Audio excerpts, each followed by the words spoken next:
What's up, folks? How's it going?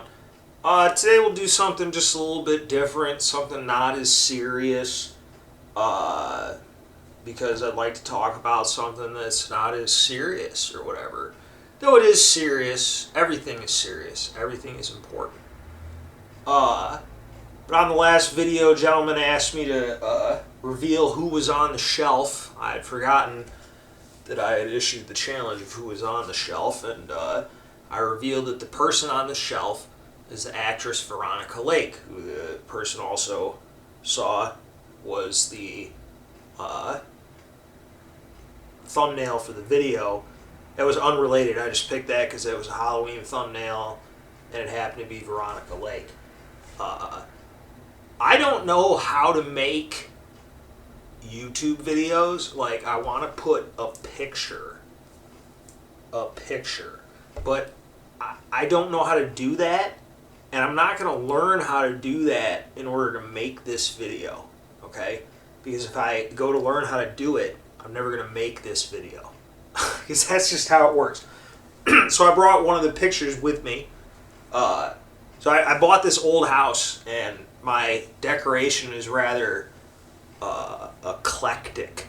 I could do a whole video series just on all the random shit that I have. Most of the things that I have I've collected while scrapping or have been gifts. I very much like to find old things, random things. Like behind me over there, it's a shadow box I built for my dad. There's some stuff like that. A chess set I got from my grandfather. It's marble and stuff like that. But I have a lot of random eclectic shit.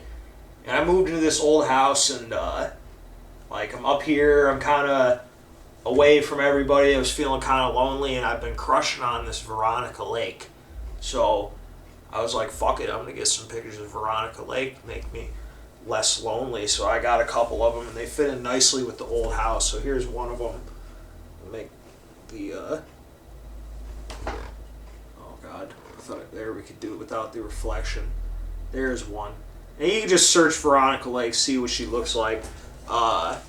Razorfists did an excellent video talking about Veronica Lake. Veronica Lake is an actress that was most famous in the 40s. When you see her hair, this picture, it's not as clear because of, it's not covering her eye, but she had this peekaboo hairstyle thing that was inspiration for that cartoon woman. She was a redhead. Veronica was a blonde. But I'm going to link Razorfist's video because it's, better than anything that I could do. But he talks about Veronica Lake, and especially in the context of her contribution to film noir, which is not something that, I'm into. I'm not against it or whatever. I'm just not into it. I saw her in... the first movie I saw that she was in was called Sullivan's Travels, which is a comedy from 1941. I'm sure you can find it someplace for free, but I just happen to know that you can watch it on YouTube for $3.99. If you've never watched an old comedy, this is a good one to start with because it's actually legitimately funny. I enjoyed it. It was, I don't know, I just expected it to feel old. I'm kind of finally at this age breaking free of a lot of my misconceptions about older movies. Some of the things are true, but some of them are a lot better than you give them credit for, and this is an excellent film. And if you don't develop strong feelings about Veronica Lake after watching the film, you might be gay, which there's nothing wrong with that, but that's just the case. It's in 1941, so she was 19. Again, you can find out a lot of this information in Razorfist video. I don't want to make it seem like I'm, plagiarizing it or whatever. It was just, some facts. Her hair was so popular at the time, all the women were wearing it, and they, the women were working in the, in the arms factories during World War II, and there was concern that their hair would, get caught in the machine, so she very famously had to appear in a propaganda film with her hair tied up and showing them how to do some kind of victory hair thing. But Veronica Lake is kind of interesting because she's one of the like less, it seems less remembered, like old time beauties. Like I just, but like I said, I kind of developed a crush on this woman, which is, it's always safe to, you can't bother her, so there's no potential for rejection. But I happen to think that she's like the most beautiful woman I ever saw. But certainly very attractive, at least as attractive as any of the other movie, vixens of that time. But she kind of dropped out really by the late 40s. Like, she was kind of the biggest thing in the early 40s. And throughout the war, there was rumors that she was schizophrenic, that she was crazy. She certainly was an alcoholic. Her life story is very, like, it's just incredibly sad. And, like, when you look at the pictures, like, if you Google Veronica Lake, when you see what because she died at the age of, like, 50, in some bumfuck, like, in the middle of nowhere, looked like a completely different human being. It's almost unbelievable, just to see, like, it's just amazing. One thing I reflect on, like, I don't know if I ever talked about it on here, but, like, so I've been sober off of alcohol for, we're going on 6.5 years now, and, it's just amazing that something like that can affect, it affects all the people. Addiction is a real thing. But, this woman was so, and just watch Sullivan's Travel, just watch the movie, watch one of the movies. When you see how beautiful this woman is, and, like, she's very talented, and it's crazy to think that, like, that she was allowed to slip through the cracks. I don't know, maybe that's just my mind thinking, like, like that rescuer mindset, but just to think that, like, such a person could be allowed to just fade away, so ingloriously, like, not even in a burst of flame like they did to somebody like Marilyn Monroe or something like that, but just to see her, like, totally seemingly abandoned by everybody to die alone, like, it's horrifying. Like, when you think that can happen to somebody like that, it can happen to anybody. And it reminds me, it's like, in my personal experience, like, with alcoholism, it's like, it's good to have families and friends that will be supportive, but it's 100% you have to do all that shit. And you have to want to do all that and whatever. And, like, I didn't... Once I was sick, very sick, very ill. If I had not stopped, I am convinced that I would be dead now. I very nearly was at the time. So I felt like I was left with no choice. When you talk to people about being sober, they'll be like, congratulations. And I oftentimes, like, I'm not trying to, like, humble brag or something, but it's like, I don't see it as something to be congratulatory about, because I'm convinced I would be dead. I certainly would be, I don't know where I would be. I wouldn't have this house.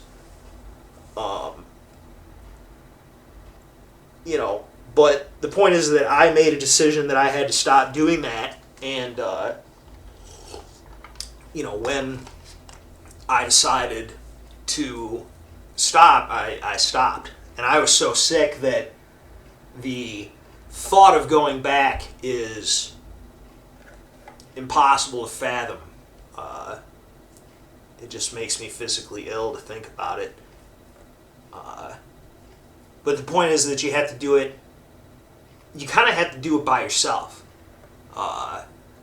Regardless of the resources that you might utilize, you have to want to do that, and you have to tell yourself no, and you have to do this and that. So, like, the same thing was with this woman. Like, she had nobody. It's just crazy to think. It's like, when you think about somebody like me, like I look at myself and I go, well, of course nobody's going to go out of their way to help me. But it's amazing to see like this unbelievable beauty with so much talent, like that no one was able to help them. You know, because something was wrong with her. I don't know. I can just sometimes with people you can just see kind of in their manner of speaking and their manner of being that there's something off. Like, if you watch Sullivan's Travel, like, she's only 19. Like, I just get she doesn't feel 19. But in 1941, it was a long time ago, so, you know, it's hard to say, but I don't know. So maybe I'm just drawn to that character because of that, you know. So that's who's on the shelf. I just want to bring awareness to, I guess, Veronica Lake, because there's scant resources out there. You know, not a lot of people are talking about it, so people should be talking about it. Might as well get the word out there. You know, and it's a cautionary tale, like, you know, and it's proof, you know, that you could take the Hollywood used her up angle, which there's an aspect of that there. She had various partners that were, you know, romantic partners that were in the business, you know, but again, I mean, if she was quite clearly an alcoholic in her later life, I mean, it's just, when you look at the pictures and how quick everything fell off, you know, it's clear that it was a major issue. She's a very petite woman, so, like, all that shit is going to pile on even harder. But, like, you know, it's clear that I mean, maybe even the people wanted to help her, but if she didn't want to help herself, what could be done? But I don't know. It's crazy to me, like, I don't know. I guess I'm just rambling about it. It doesn't really matter. I'd find it impossible to believe. I find it so unfathomable that nobody was able to help this woman. But like I said, you gotta learn to help yourself. But people, it's another aspect of it is, like, I think a lot of times people don't think about, especially like beautiful people, how unhappy they are. They're all still people. Like, your attractiveness, I mean, I was going to say it's a matter of chance. It's not entirely, you know, there's things you can do about that. You can be a healthier person, but, you know, to be the 10 out of 10 is something that, you know, it's just one of those gifts of nature. Like, that's not something that a person can control, and that's like both a curse and a blessing. It's a complicated thing. I've found that I attempt to associate myself with beautiful women too much. Can be a problematic issue for me. But what I found with beautiful women is a lot of them are very, very unhappy, and they feel, I don't know, a lot of them, I sense a lot of, they feel isolated from the rest of society and stuff, and, like, I can definitely see how that can be even more exacerbated when you're not only incredibly beautiful, but also very famous, and everybody's doing, like, it's just that times a million, and no real, you know, I'm playing a amateur psychiatrist here. I think that a lot of beautiful women sometimes feel like outside of their bodies, like almost like them, and the what they are on the outside and then them is like two different things. Like, they're kind of like disassociated from the whole thing because everybody is just paying attention to them in such a way. I mean, shit, being a really beautiful woman is like almost being like famous in and of itself. Everybody in the room is constantly paying attention to you, and, you know, everybody is constantly trying to get something from you, even if that's that sounds worse than it is sometimes. People just want to get to know you, but some people are trying to get, something more, and on and on and on. And so there's always a game being played. But these women also tend to be more socially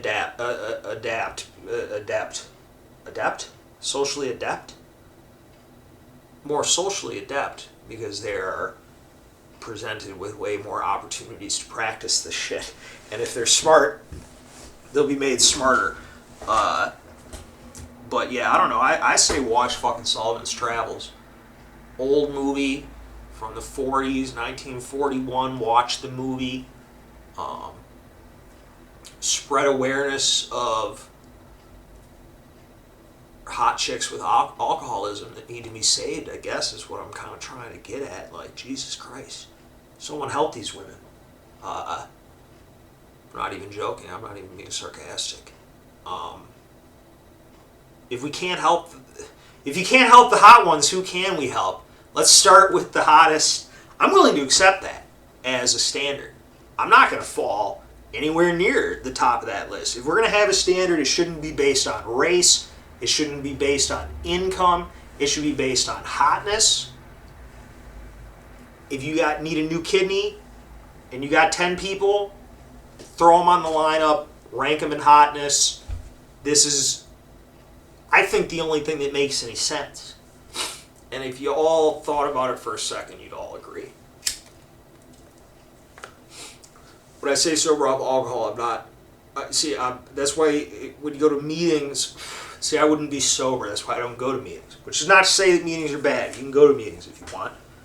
Though in my personal experience, like, if you've been sober for like 30 years and you're going to talk about drinking every week or twice a week, you might be thinking about drinking too much.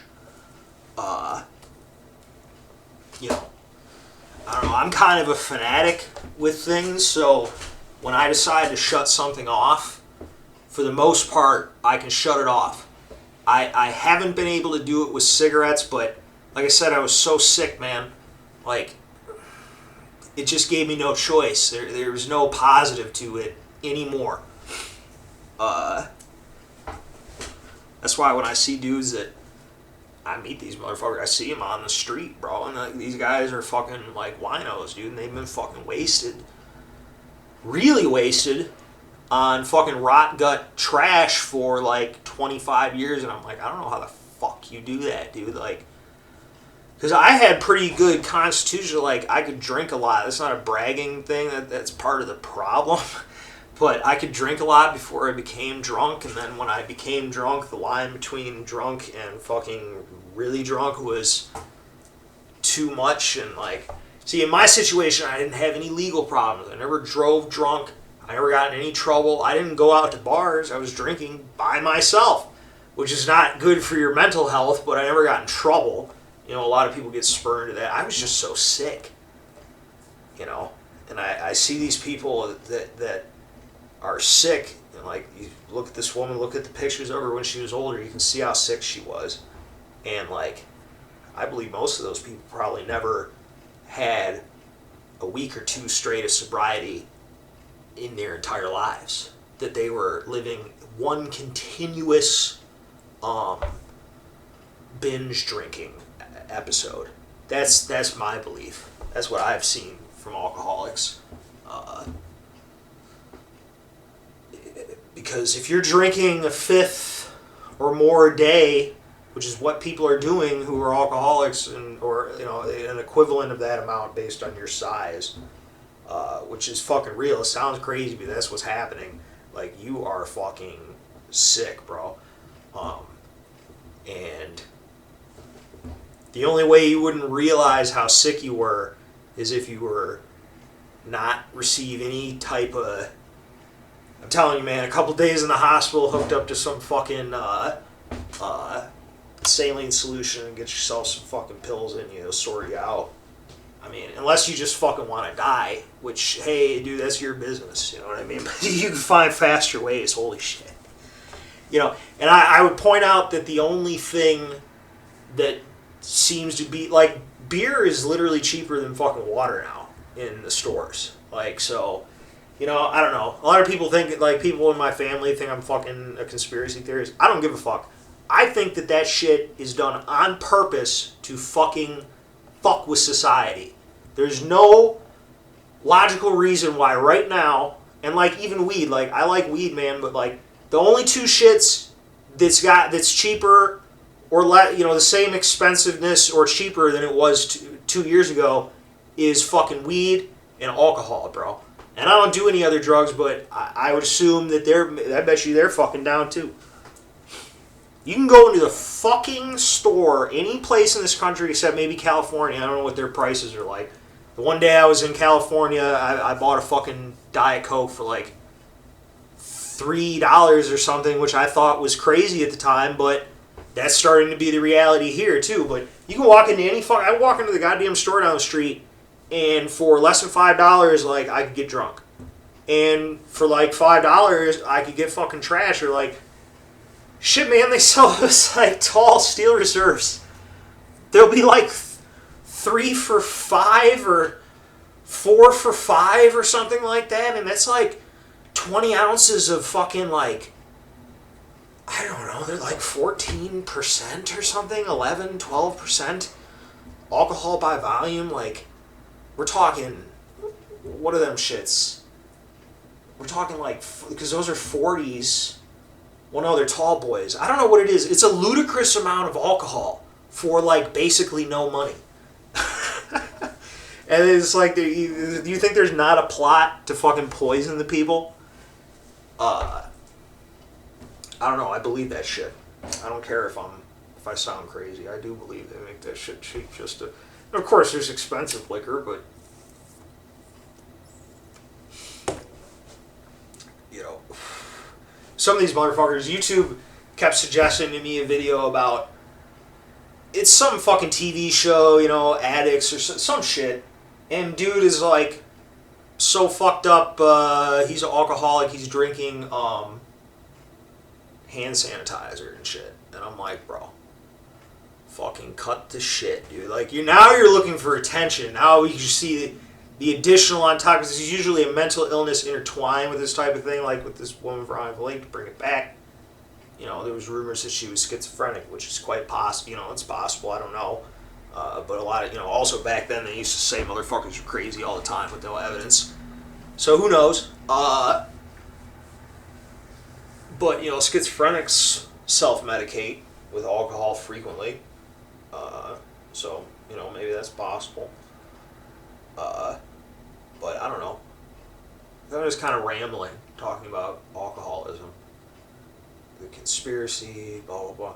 Well, it's like I started this temporary job. Well, it's temporary because I got another one coming, but it's a part-time job. It's not a temp job.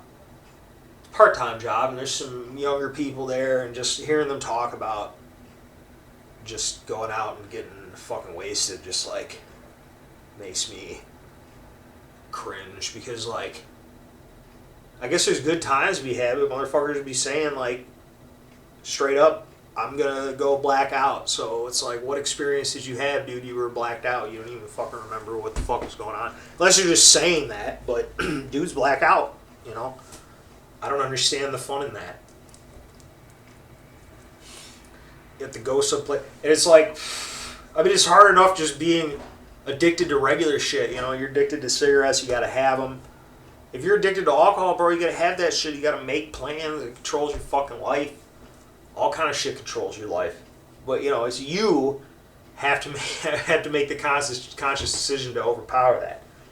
But if there's nobody, if you have no support ever, like, whatsoever, even, like, emotionally, you know, it can be a tough rap. If all the people you're around do drugs or drink, it's going to be tough. You know, I bet you back then it would be difficult. I mean, alcohol's a hard one to kick because most people drink alcohol socially. And when you stop doing that, it can be a major hindrance or whatever. And it's like, I don't, you know, for myself, I don't mind. Like, I'm not tempted ever at all to drink. Like, the smell of it makes me sick. Like, I don't even want to fucking be near it. Like, I can deal with being around it, but I don't want to have. I'm not tempted. You understand what I'm saying? But drunk people are so fucking annoying that I can't bear. There's only a couple people I can deal with to be around when they're drinking that they don't piss me off. And it's like, I know part of that is my hang up, but part of it is people who are drunk are really fucking annoying, which is part of the reason why, dude, why I started drinking in the first place. When you go to parties and you go places and people are drunk, and you're like, holy fuck, you are annoying. And then once you start drinking, you go, oh, I get it. Everyone's just being retarded together. It's kind of embarrassing, to be honest with you. But I never even liked bars when I was drinking. Fucking loud ass cocksuckers. But it's like, that's what people do. So people are socially pressured, you know. But I don't know. That's what I'm saying. I'm just talking a little bit about Veronica Lake, a little bit about alcoholism, a little bit about old movies. It's another old movie. Well, my favorite movie is a 70s movie. Like, I don't know if it's hard to say. I have a lot of favorite movies. One of my top favorite movies is, I sound like a fucking retard. One of my best favoriteest movies. I like Network. That's in the 70s. This Network. This fucking motherfucking Howard Beale up in that piece, losing his mind. One of those movies where they tell the truth about how the world works, and they do it as a joke, so they can get away with it. A lot of good 70s movies. I like Soylent Green a lot. 70s had all the good dystopian movies. You got Soylent Green. I very much enjoy the first, you got the first Road Warrior. That was in the 70s, right? I feel like it was. A Boy and His Dog. Watch that. That's a fucking weird movie. That's a 70s movie. There's a lot of good, people I think get put off by black and white, but the black and white can be good. I think the best zombie movie is probably still Night of the Living Dead, because it's got everything there. Every other movie has been copying it, and the zombies I can deal with them. Because, like, fast zombies, I can't fuck with fast zombies. I'm fucked. It doesn't matter what kind of shape I get myself into. I'm not getting away from fast zombies. I'm going to die. I don't want to deal with a world in which I'm going to die. I want to have some possibility of escaping. And slow zombies, there's some possibility of survival. So I prefer the slow zombie scenario. What the fuck am I talking about? I'm going to talk to you guys later.